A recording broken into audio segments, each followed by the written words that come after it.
Танымал әнші Төреғали Төрәлінің қарындасы мен күйеу баласы үйлену тойынан кейін бірге алғаш рет шетел асып, ерекше демалыс өткізуде. Фариза Төрәлі мен Дархан Нартаев бал айына бір өздері ғана аттанбаған. Олармен бірге Мысырға кімдер барғаны туралы осы материалда біле аласыздар.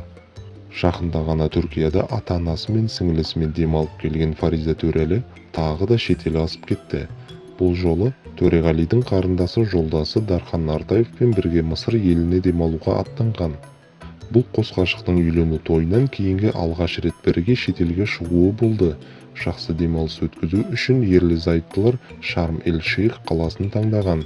Жас жұбайлар Instagram желісінде барынша белсенділік танытып, оқырмандарымен бал айы қалай өтіп жатқанымен бөлісуде. Олар күнделікті желі қолданушыларына Мысырдағы қызықты оқиғаларын айтып, әсем жерлерді көрсетіп жүр. Оған қоса, айта кетерлігі, Фариза мен Дархан шетелге бір өздері ғана шықпаған. Олармен бірге Төреғалидың кіші қарындасы Дина мен танымал жұлдызды фотограф Өсер де ілесіп барғаны белгілі болды. Желі қолданушылары бірден оларды өзара қоса бастап, екеуінің кездесіп жүргенін болжады.